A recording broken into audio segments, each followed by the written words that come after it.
Thank you, Claire, for the introduction.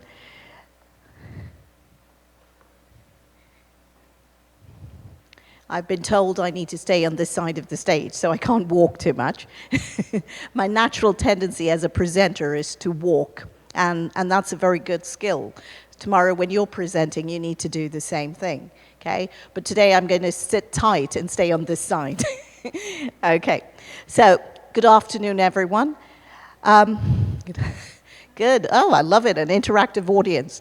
To give an insanely great presentation means to captivate your audience, okay? And just by doing that, it will become an inspired presentation.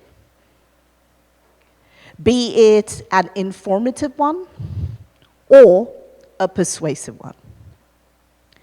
So today I'm going to break down a specific type of presentation, and that is a product launch presentation. Okay? The product launch presentation is usually delivered to very large audiences, and you usually have the press present. So the wow factor of that type of presentation needs to be off the charts. Okay? So who better than the one person who's the maestro, the rock star, Elvis Presley of product launch presentations? Would anyone like to guess? Perfect, that's it, that's the answer I was looking for, Steve Jobs. Okay, so I have borrowed heavily.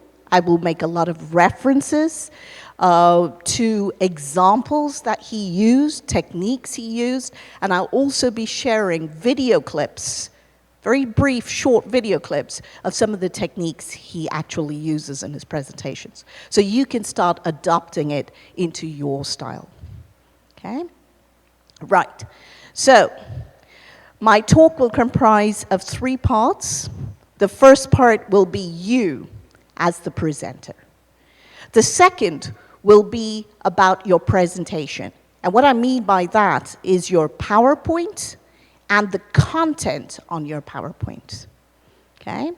And the third part, I will give you this wonderful opportunity to ask me lots of questions at the end, okay? So let's start with you as the presenter. The first thing you have to do as a presenter is introduce yourself. Yes, this is the first thing you need to do. So this is very simple. You must be wondering, why is Marie walking me through this? But I'm going to give you 3 different ways you can do it, okay? So the first way is you could have someone else introduce you. So you saw before I came up onto the stage, lovely Claire. She introduced me, yes? The other way, the second way, is you can do it yourself. Now, I didn't do it because Claire already did it, but I could have come up on stage, I could have said, good afternoon, everyone. My name's Marie Manuel. I'm from ITI, the International Trade Institute, and I'm going to teach you or walk you through some techniques on inspired presentations. So that's something I could have done. The third way is for it to be done by itself. Okay? So I don't know if you noticed, during the tea break, when you guys went out and you came in, there was a particular presentation which was on a loop that was being played on the screen, okay? And this is what I mean by done by itself, okay? Let me just play that for you. This is where technology is at its best. We use technology to do the talking. We don't need to introduce ourselves. Okay? So you can use this opportunity to introduce your company. You can use the opportunity to introduce about your different locations, your company vision, your company milestones. Okay? And you can also introduce yourself as a presenter. Okay? The key information is at the end of this loop that you have, make sure you're able to provide them with the necessary information to contact you. So they should be able to get this information or glean this information to contact you at the end. Okay? And so this will just continue going on a loop like you noticed earlier. So I'm going to come out of this. Just 1 second. Yeah. So we're back to the main thing. So 3 ways you can introduce yourself. Somebody else can introduce you. You can introduce yourself. And you can use technology to introduce yourself. Okay? Now, the next thing I want you to focus on as a presenter is never lose focus as to who the presenter is during the presentation. I think a lot of people forget this, okay? So, 2 very, very obvious questions I'm going to ask you. You're doing a presentation. Who's the presenter? You. Absolutely, okay? The second thing I'm going to ask you is, during the same presentation, who's the helper? Your PowerPoint. Perfect. Yes. Don't forget this. Now, why am I stating this fact? It's an obvious fact. But I'm going to explain it through an example. I'm going to walk you through 3 different presenters. So I'm going to pretend to be presenter 1, then presenter 2, and then presenter 3. 3 different presenters. Now, all these 3 presenters will do the same thing. They will define the compound word smart city, but they will do it in 3 different ways. I want you to look at the 3 different ways, and after I show you the 3 different styles, I will give you an opportunity to think for yourself and maybe even talk to the people beside you and discuss what was different about these 3 styles. Okay, so let me start. 1 second, I need to get my cue card for this.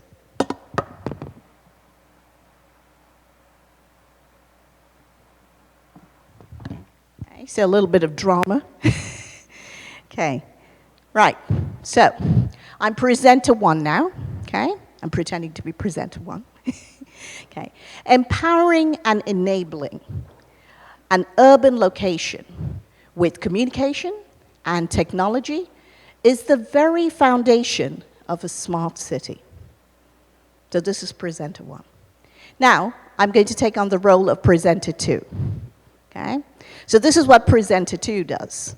Picks up a cue card and says, the goal of building a smart city is to improve the quality of life by using technology to improve the efficiency of services and meet the residents' needs. So this is what presenter 2 does. Okay? Now I'm going to be presenter 3. Watch what presenter 3 does.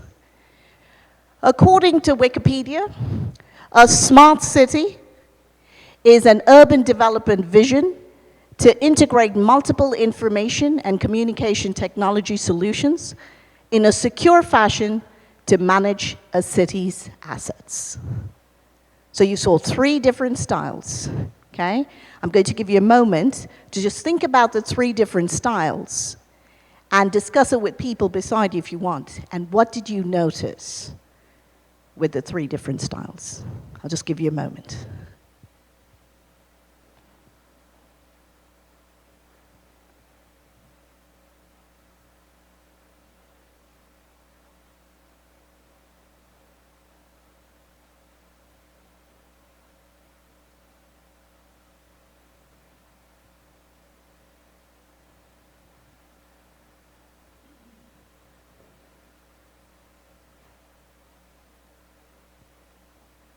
Okay?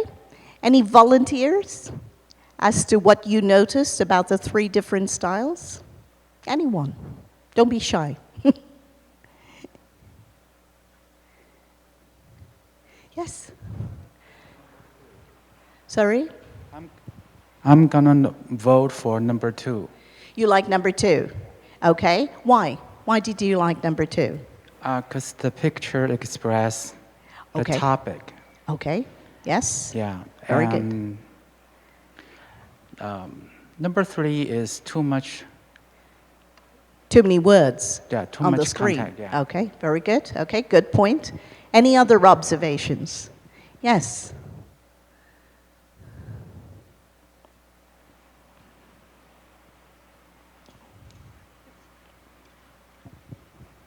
I think depends on the situation.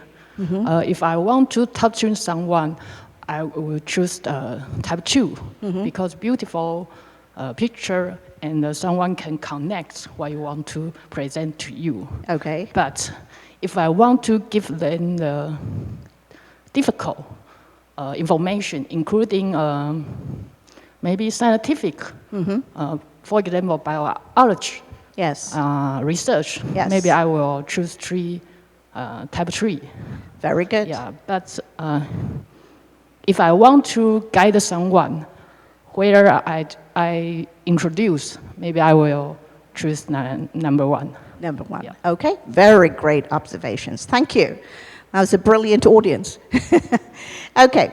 So compared to presenter 1, 2, and 3, my next question is, when or which presenter completely got disconnected from the audience and was overshadowed by your helper, the PowerPoint?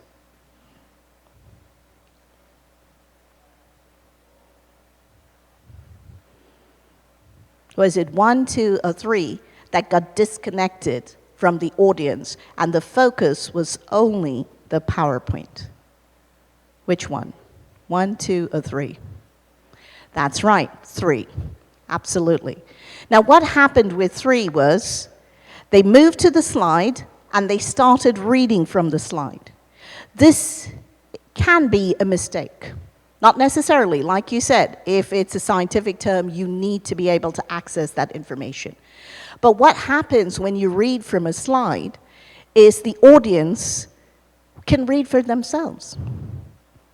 So they will not listen to you. They will start reading what is on the slide. Now, what about presenter 2? What did presenter 2 do?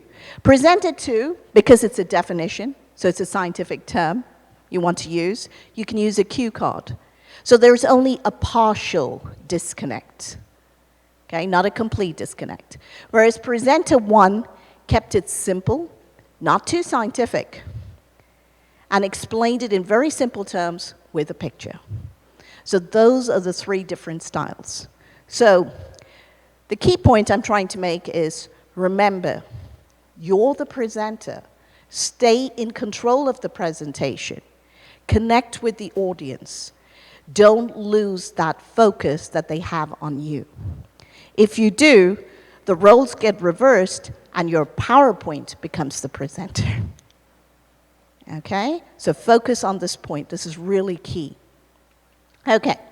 Now, the next thing I want to focus on about you as a presenter is don't change who you are.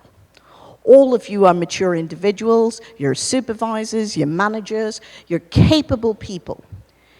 There are 2 types of people in this world. They can be broadly categorized, okay, as an introvert or an extrovert. It doesn't matter. It will only matter if you make it matter to your audience. So embrace who you are. Are you an introvert or an extrovert? Embrace it, own it, elevate it. Okay? So how do you bring a stronger you on stage? How can you do that? 3 tips. Okay? Cardinal rule number 1, you all know this. Know your product. Okay? You have to know your product. The second thing you need to do is rehearse, rehearse, rehearse. Every time you think you've practiced enough, practice some more, and then some more. Okay? And the final thing you can do, especially for introverts, because you feel this tension when you come onto this stage, what can you do? You can share your stage. So you can share your stage with other speakers. You can share your stage with a video clip. You can share your stage with a prop. You can share your stage with a product. Okay, so by inviting people, by doing a product demo on this stage, immediately reduces the tension you feel as a presenter. Interact with your audience. Okay? Right. So, quick recap about you as a presenter. What are the 3 things we learned today? We learned that adopt different ways to introduce yourself. Don't just use the same way every time. Maybe you can use a combination. Okay? The other one is always be in control of your presentation. The audience should be led by you, not by your PowerPoint. Okay? And the key thing is bring a stronger you on stage, irrespective of your personality. Okay? Right. So now that we've finished about you as a presenter, let's move on to the next aspect that I spoke about, and that is your presentation itself. Okay? And this is key. This is about your PowerPoint, how it looks, what content you put on the slides. So we're going to spend some time on this. Okay? Now, I told you at the onset of the presentation that we will be looking at specifically product launch presentation, right? So crafting and developing a product launch presentation is challenging. And for some of us, it can even be daunting. Yeah, it can be frightening. But with a few tips and few techniques that you can adopt or use, it will make it easier and better and more interesting. So I'm going to go back to what Steve Jobs did. He was the maestro. We know this for product launch presentations. So what did he do? Does anyone know what he did with his presentations? What would he tell you? What did he tell you? Any guesses? What did he tell you?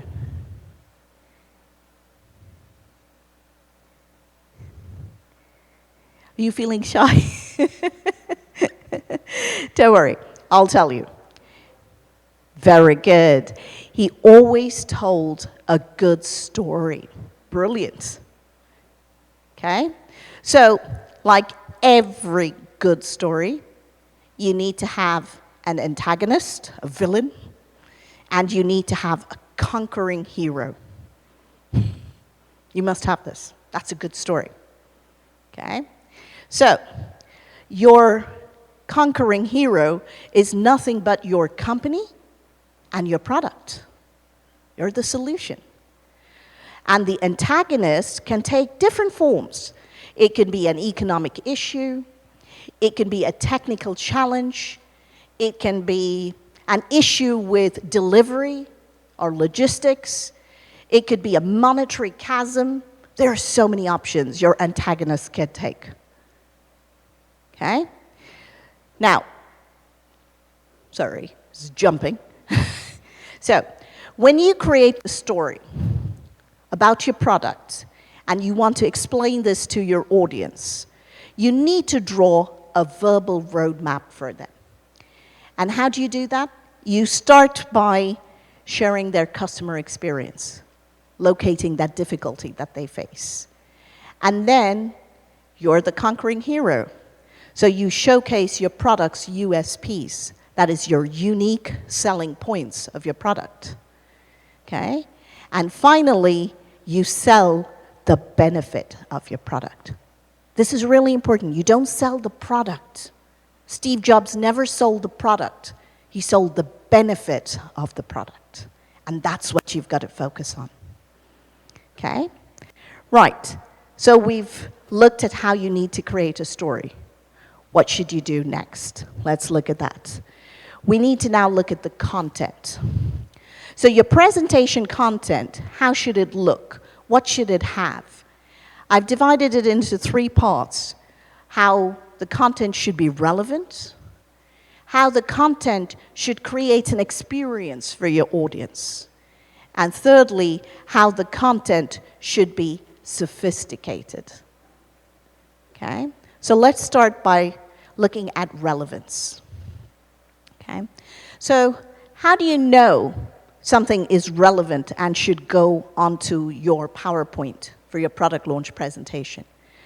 The key thing is to inform your audience or your customers with all the information you want about your product. But whether it should come in your PowerPoint or not is what is important, and that's what you have to decide. So you've got to go analog, because you're creating a story. And what do I mean by going analog? Brainstorm on a whiteboard, or take a piece of paper, okay? And put everything that you can think of that you want to communicate to your audience or your customer about your product onto that whiteboard. Color code it. So I've used 3 colors, orange, green, and black, okay? So the primary information that I want my audience to know about my product, I put in orange, okay? And then the secondary information that I want to inform my audience about, I chose green. And then the third and final, I put it in black. So this is all the information I want to communicate or provide my customer with, or my audience with, okay? But this is a lot of information, way too much information for your PowerPoint or for your presentation. So what do? You start refining the content. You need to decide what appears on the PowerPoint. So without doubt, the product is your star, yes, or your company is the star, okay? And then all the information, the primary information related to the product needs to appear in the body of your presentation. And then you move all the secondary information, which you can address in your Q&A. Unless there is something within these parameters which is actually related to product USP. So there might be a particular product spec, which is a USP. So move it there. But you don't have to move all your product specs there. Okay? Let the other product specs remain for the Q&A section. Okay? So what about the rest? Remember we had something in black? What about the rest of the content? Where will that go? You have company overview, company vision, company milestones, all your locations, who your CEO is. Where does all that information go? That information goes into your brochure, into your pamphlet, and most importantly, on your company website. That's where it belongs. Okay? Don't bring it into your presentation. It becomes too long, it becomes boring, and you've already lost your crowd and audience. Okay? This is where it belongs. Okay. Now, we've looked at relevance. Let's move on to how to give your audience or transport your audience with an experience.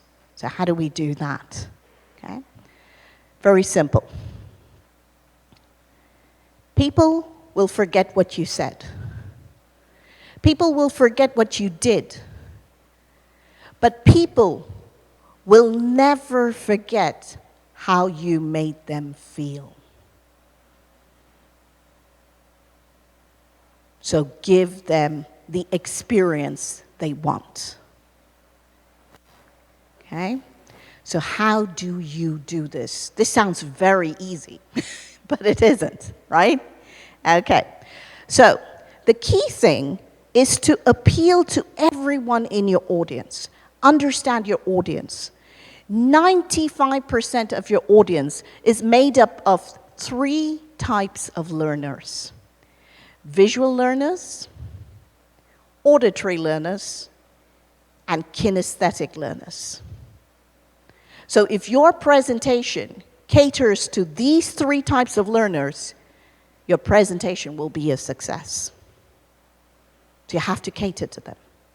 So the first thing you need to do is say, go away, boring PowerPoint template. Throw this away. This is not going to help with all these bullet points. That's the first thing you need to push away. So what should you replace your PowerPoint slide with if you're not going to use this template? You need to replace your text with images wherever you can.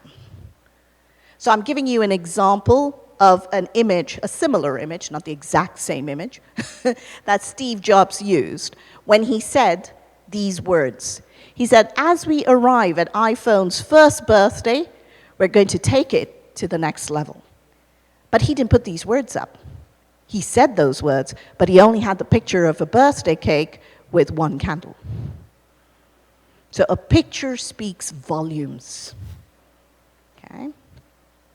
The next thing you can do is obey the 10-minute rule. This is really, really important. You have to obey the 10-minute rule. Why? Because your listeners' brains need a break. Yeah, they'll switch off after 10 minutes.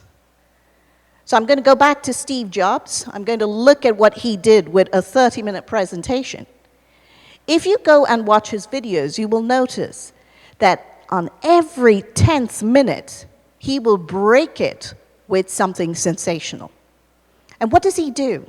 Very simple things. He could show you a video clip, or just quickly do a product demo. Or he would call another speaker on stage, or do a quick activity. I don't know if you watched this video where he wanted to show how thin the laptop was. And he had a delivery man come onto stage, a postal delivery guy, and take out the envelope, and he had to sign for it, and he took out the thinnest laptop. So this is how he maintained that 10-minute rule. He always broke it with something. Okay? Now, what else can you do to break the monotony? You now know that every 10 minutes you need to do something. Okay? But what else can you do? You can use amazingly zippy words. What do I mean by this? We all try to use adjectives to describe, some product USP. So I've given you 3 examples here. Excellent UI. UI means user interface. Okay? We're here to make a change, and get ready for a big surprise. These are 3 statements you might want to use in your product launch presentation. Okay? So I'm going to give you a moment. I want the audience to think of how you can elevate these 3 sentences or phrases and make it more powerful for your audience. Create an experience. I'm just going to give you a few minutes. Discuss, think about it.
So, any takers? Anyone want to try elevating these sentences or phrases? Don't worry, there's no wrong answer. Anyone want to try the first one? Excellent UI. How can I elevate this? How can I make this more powerful?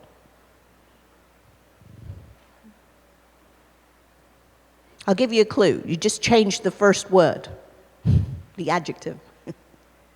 What would you want to replace it with?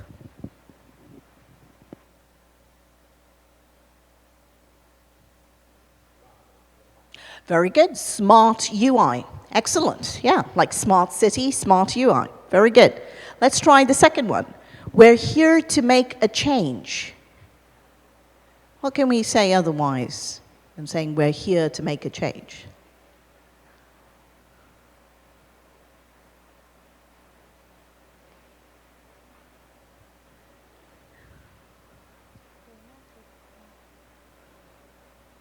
What could you say? No? You're very shy. You have good ideas, but you're very shy. 请踊跃回答。 Sorry? You can make a change or have a change. Okay, good. Anything else? Yes, you have an idea? I think when we leave this room and everything will be changed. When you leave this room. That's too long. Yeah, well, you can say, after my presentation, you will get transformed. Yeah, just use the word transformed. More powerful word than change. You're on the right track. Good. Okay. And the third one, get ready for a big surprise.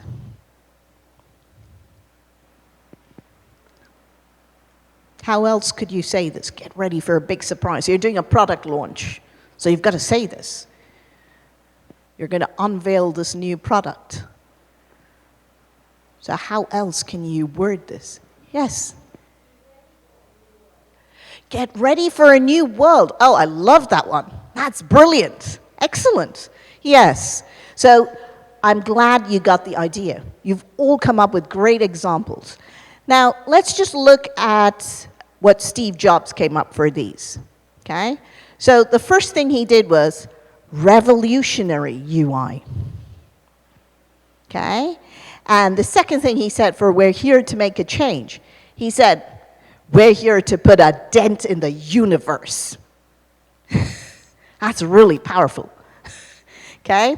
And instead of saying, get ready for a big surprise, he said, what did I ask you to do earlier? I asked you to buckle up. Now, get your safety harness on. So he just took it to the next level. So this is how you use amazingly zippy words to just elevate the experience, the auditory experience for your audience. Okay? Now, let's move on to the next thing that you can do. We've looked at experience. We've looked at relevance. Now let's look at simplicity.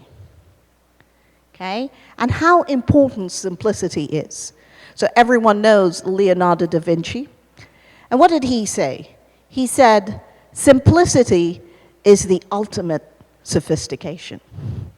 So true. So where do you start with simplicity? You start with brevity.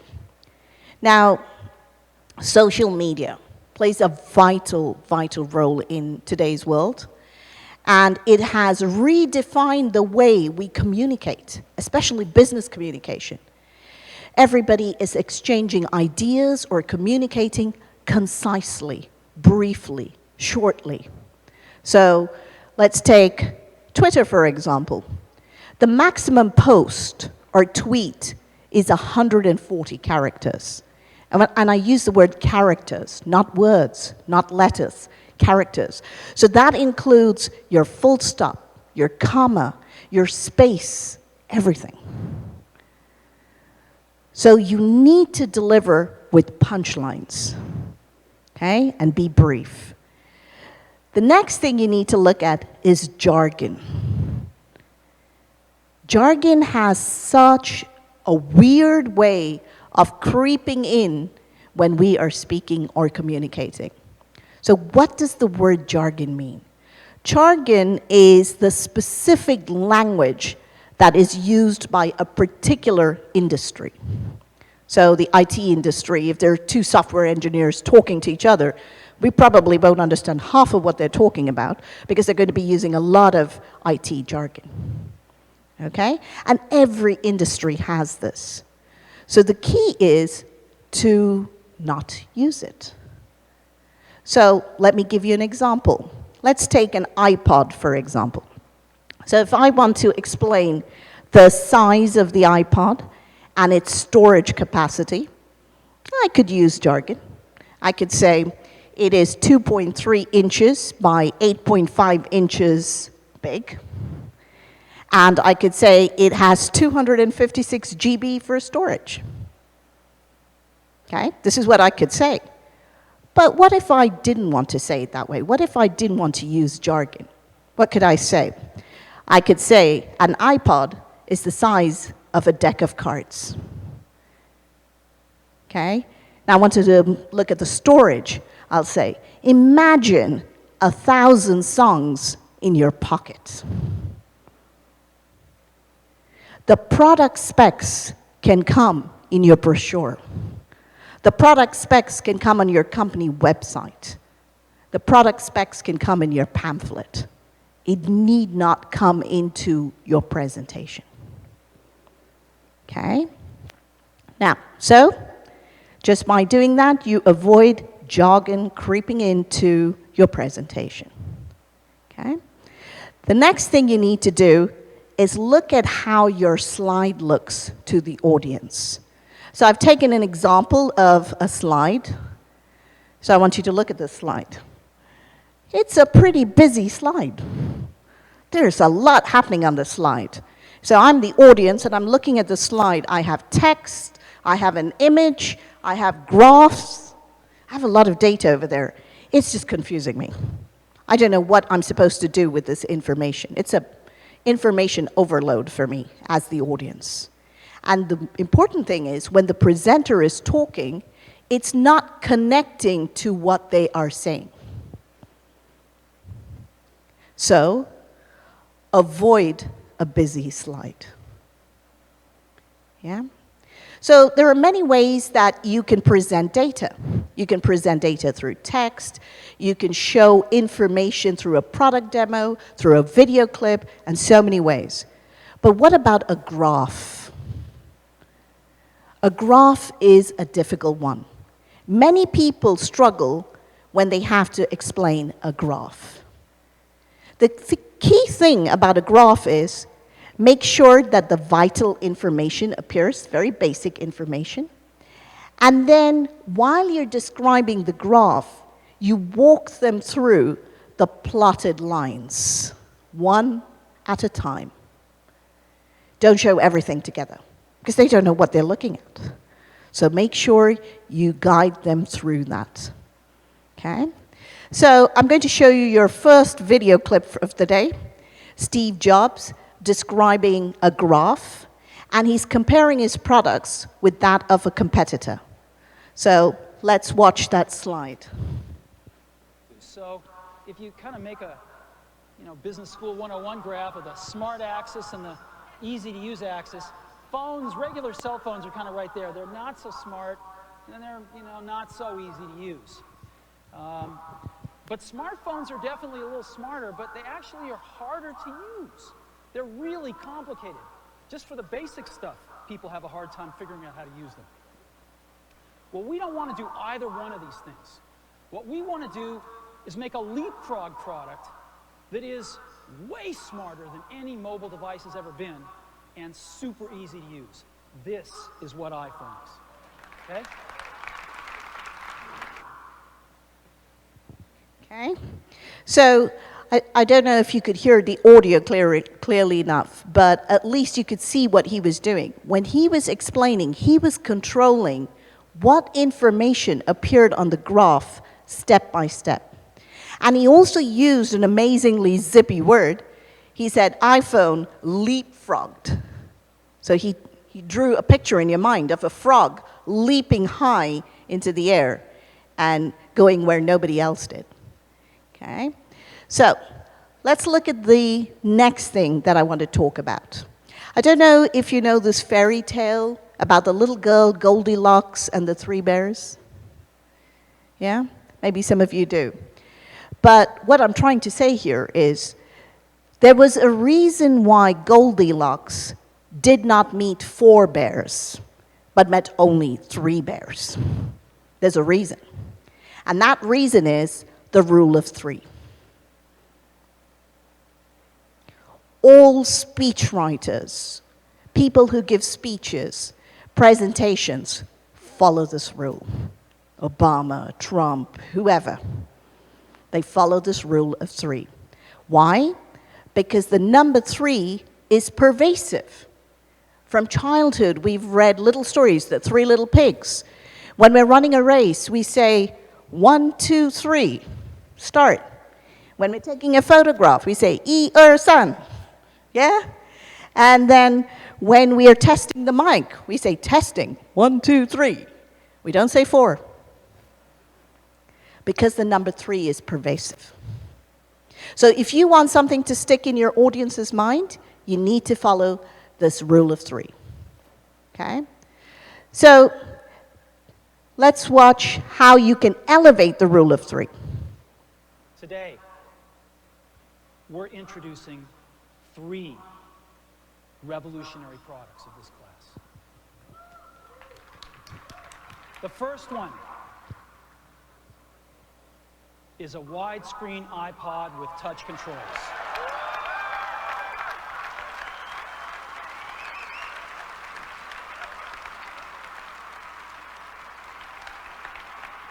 The second is a revolutionary mobile phone.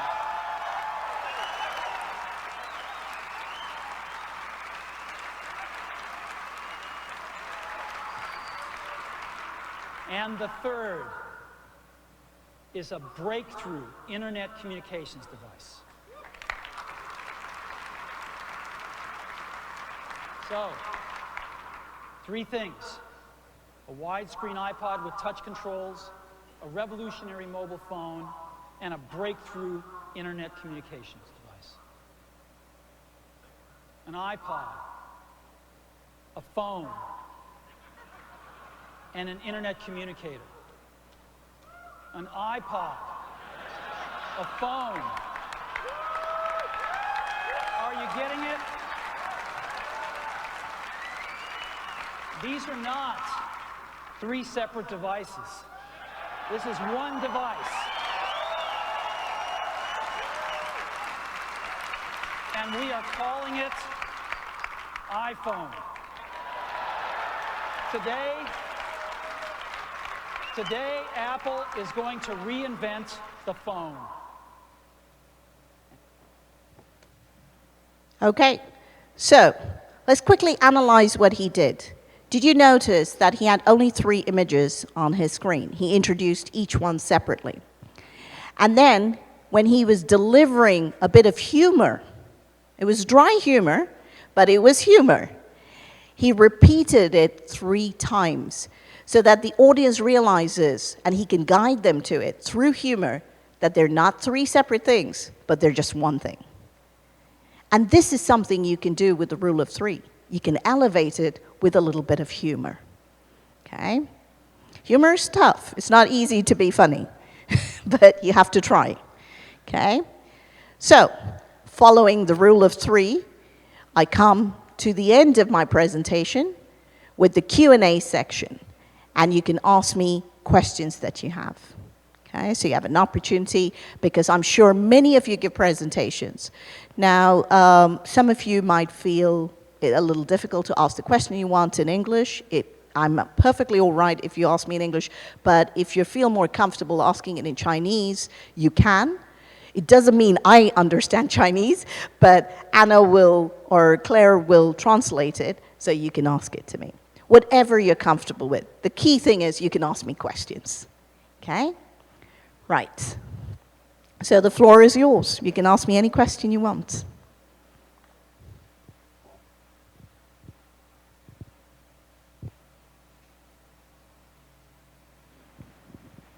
欢迎大家提出问题。那如果想要用中文问的话，那我们这边会翻译成英文。或者你们想要直接用英文问问题，当然也可以。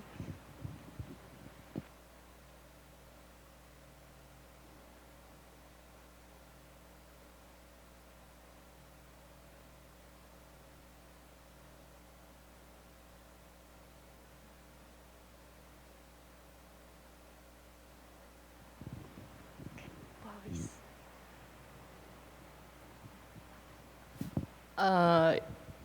If an audience asks me the Q&A and I don't know the answer, how do I do? That's a very good question. Well, it's very rare that you won't know the answer. It's extremely rare. If the audience asks you 2 or 3 questions, and for all 3 questions you say, I'm not sure, I need to get back to you, that means you didn't prepare well. Okay? There are different techniques for the Q&A section. A lot of people, when they're preparing for the Q&A, a good idea is to go to other company websites, especially if it's a product launch, it's a new product, right? So go to other company websites which have launched similar products, and you will see a section called FAQs. That's frequently asked questions by customers. So there itself, you've got access to a whole list of questions that you can actually prepare for your company. The other thing is, remember the whiteboard? We put up things in black. That was the company overview, vision, all those unnecessary information that we wanted to move. They could ask you questions from there. So if you actually put everything on the planning board, you will be prepared. But I agree, there are sometimes 1 or 2 questions that you're not prepared for. And you can always tell the person who's asked you the question, I have that information on my phone, so after the Q&A, if you'd like, we could have a quick chat and I can give you that information. And at that point, you can take their email ID and you can send them that information later. But it's always good to be prepared for every question. Yeah? I remember one of our students, we have a presentation competition at our institute every year. So students learn how to give very strong presentations, and they have to give a sales presentation. So there's a competition for that. And one year, one of the groups, they did an excellent job with the Q&A, and that's why they won the presentation. And this is something people always underestimate about Q&A. You may give this fabulous presentation, but if the audience asks you a question and you can't answer it about your product, they will leave saying, that was a great presentation, but I don't think I'm interested in the product because the person couldn't answer the questions. So what this team did was they thought of all the possible questions that could be asked by the judges, and they prepared 45 slides, 45 slides to answer the possible questions. So because they were working in a group of 3, one of the people were at the desk with the computer. So when a judge asked a question, they could look at which slide to move it to, click on that, that slide came up, and they explained the questions. So it's preparation. That's the key. That's a very good question. Yeah.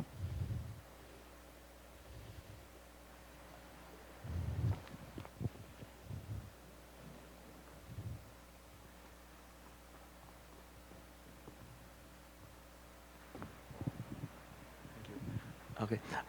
I have one question about the dress of the presentation, because from Steve, he just wear jeans. And is that properly if we dress like him? Because he is someone, we are nobody. Yeah. Absolutely. That's a very good question. Okay? Like you said, he's Steve Jobs. He could dress up in jeans. We're not Steve Jobs. So we need to dress up. Well, you don't need to dress up too formally, because then you feel uncomfortable. And when you're presenting, you need to be able to move your arms and do gestures. So if you dress uncomfortably, the audience will know you're uncomfortable. So always dress in something comfortably. Semi-formal will do, but depends. If there is the press, like a product launch presentation, you might want to dress a little more formally, but not necessarily a suit, unless you want to. Okay, but that's a good question. Absolutely not. We're not as big as Steve Jobs, so we can't wear jeans and sneakers and walk on stage.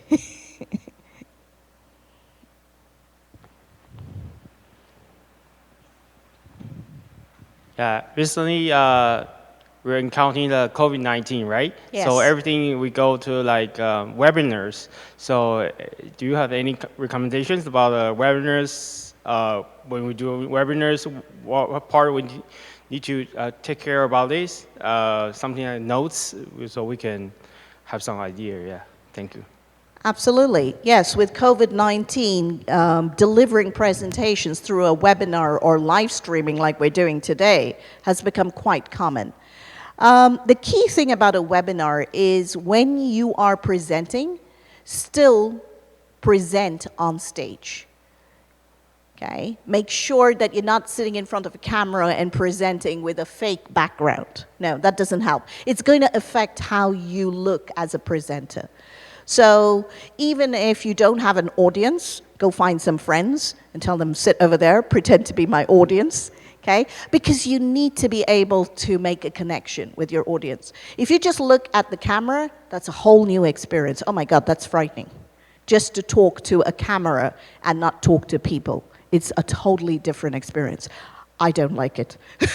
I like looking at people, okay? So we do a lot of webinars at ITI, and because we've got 4 campuses in 4 different locations.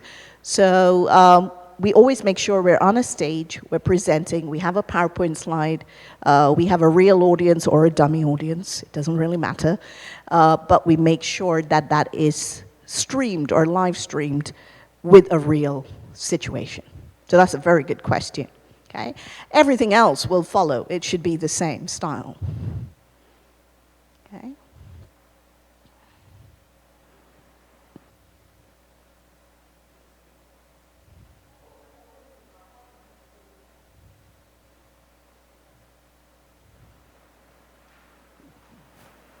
You have a question?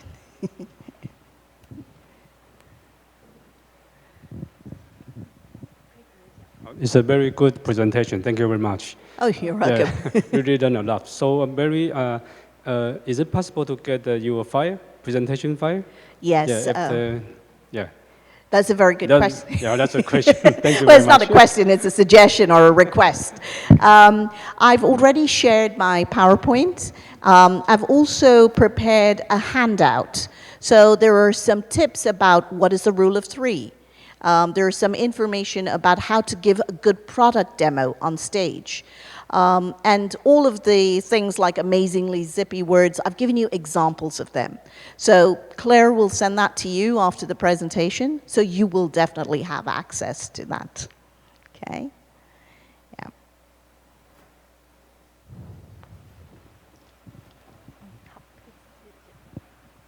Thank you, Miss Mary, and I'm Anna, and I would like to ask you a question about usually how do you relax before the presentation? Because we know that some speakers, they probably be very nervous before the presentation. So do you have any tips? Thank you. I'm actually a very nervous presenter. I know it doesn't show, but I'm actually a very nervous presenter. And I found that one of the reasons I felt nervous initially as a presenter was because I stood at the back. And I wouldn't move on stage, and I wouldn't come close to the audience. So I would just stand over here at the podium and just stand terrified the whole time. Yeah, that doesn't help. So that's the one thing that you can do, okay? The second thing you can do is what I said earlier, rehearse. The more you practice, if you look at anything, any of the good presenters in the world, if they have to present for 1 hour, they practice for, any guesses how many hours? Can anyone guess how many hours? Just a random number. 90 hours. 90 hours of practice. For today's presentation, I took 1 week. It doesn't magically happen. You have to practice. You have to first do all the planning, put everything on the whiteboard, refine your content. It's a long process. Is it something you can do on a daily basis? It's not necessary. But it's good because you gain speed. So the first time you do it, it'll take very long. But as you do it, it becomes quicker and quicker. And the other thing is go off script. You would have written a script, but because you've practiced so much, you will realize you feel so comfortable with your script, you don't need your script. You can go off script. And that's when you have fun. And personally, I watch Korean drama before I come in for a presentation. I love Korean drama. So I watched Mystic Pop-Up Bar today before I came. I was watching it in the car and laughing so that I felt relaxed before I walked onto stage. Okay? Good question. Yes, a lot of people have butterflies in their stomach.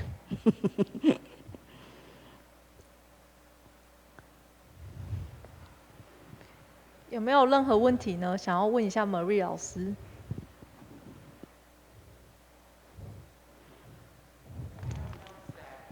不好意思，等一下。In the middle of your presentation, you have a quick recap. Yes. Is that necessary to do that in the middle of the presentation? Or usually we do that in the very end of the presentation, we do the recap to make sure that people remember all the important.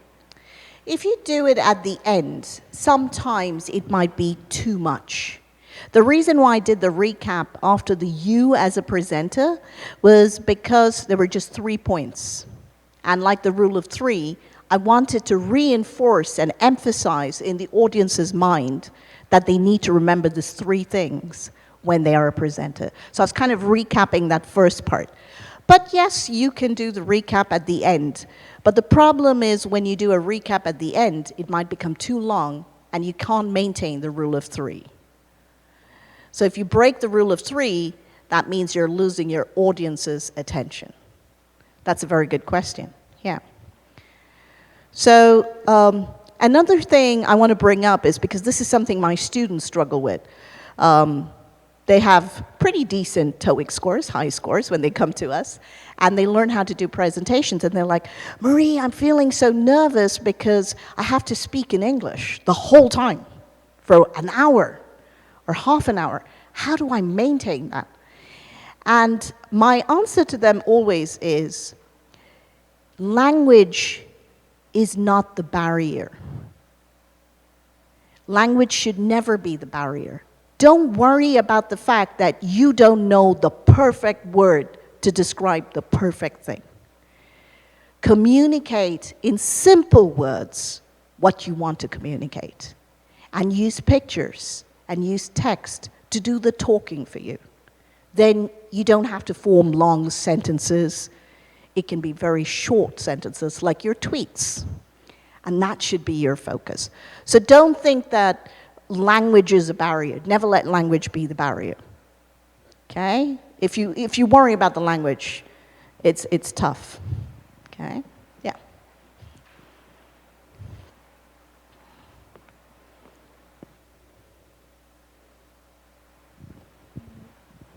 请问还有任何问题吗 ？Any questions?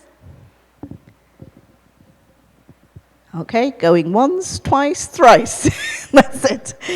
Okay, so what happened to my PowerPoint? It got locked. That's okay. Right, so if you ever need any further workshops or training on different topics, we do different types of programs for business people and people working in companies. You can always contact International Trade Institute. We have a lovely faculty of 30-odd teachers from different parts of the world, as you would have seen earlier. You can contact us. I've even put up my personal email ID if you need any further tips about presentations. Okay? Claire will be sending you this information. And thank you for being such a wonderful audience and happy presenting inspired presentations. Thank you.